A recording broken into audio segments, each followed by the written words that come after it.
All right, folks, today we are doing our first solo exhibition here at Spangler Forge, where it's my event. We've got over 175 different blades on display here, from big stuff like swords to smaller belt knives. And I thought I'd do a little bit of a tour to show the folks that may not have been able to attend what we have going on here. This is the first time I've really been able to spread out and really take up a lot of space as opposed to a simple like 10 by 10 booth. So I took advantage of it, was able to set up the tools that we normally use, let folks actually play with a bellows, feel the hammer. This is our touch mark, of course, a little bit of scientific stuff with all the heat treating things.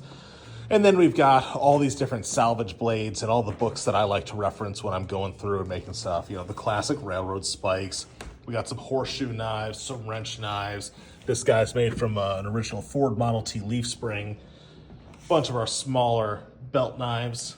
Can't forget all the paracord wrapped knives. Those are always a favorite. Got this really cool display that I just made recently showing the whole process from blank all the way to finished blade. These are Bushcrafters, the ever popular blades. Great for just being able to wrap your hand around it, put your weight into a knife. And of course, we got these new magnet stands that allow you to just suspend a knife like magic. A lot of fun there. And of course, we got the fire starters, the ferro rods, as well as the old flint and steel kits, care oil, the paste. And this has been a fun one. This is a Pioneer Sword inspired blade, kind of like the old 19th century blades used for clearing brush in European militaries. Been trying out a lot of new different colors and patterns. Like got the pink blades as per popular request, some lime green, and of course the classic, reds and orange micartas.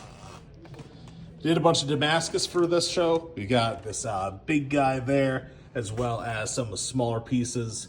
And I was able to set up a whole table with Viking sax related stuff. So we got that one with a fuller. That's a really cool one, the Viking sax setup with the runes carved into the blade, Cocobolo handle. Got these really cool displays done by Bandit Woodcrafts. Give him a follow. Got the runes and the coins, always popular. And then tangentially related, we got the Scottish blades like the Dirk, Skangdoos, smaller blades. You'll definitely be seeing more of those at various Celtic fairs. The Ram Dow that we did for Fortune Fire on season 6. Got little cards all about that. And we got a few pieces here on loan from previous clients, like that double-florid kukri with the sheepskin scabbard. Got this classic Bowie knife, hickory-handled big monster right there. The chef's knives, which have already been cleared out. We had a few more pieces here that have already sold. The favorite herb choppers, mini ulus. And then we get into the swords. Everyone loves swords, and we got a real cool display here. I made this guy to show the process of how the fuller works to reduce weight on the actual blade. We got this little stiletto here with this really cool knight holding it up. And then we've got this lightweight side sword. Viking broadsword, not particularly historically accurate. We did this really cool wolf's head carving, as well as some runes carved into the blade, but feels really good in the hand. And my personal favorite out here, this is the falchion, an awesome slashing and hacking blade from the medieval period. Really well balanced, but it's still got some forward weight so it can carry you through when you strike. And then expect to see more of this in the future. I've been messing around with a bunch of different stuff for more of like tactical stuff.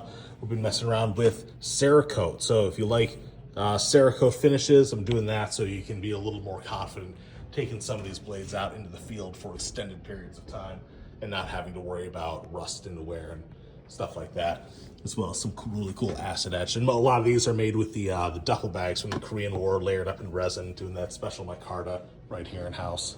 And of course, if you have opportunities to come see us in person at our next event, please do. I'm starting to give out free little mini anvils, if I get it to focus. There it is. Mini anvils, free patches. I like to spread the good word where I can.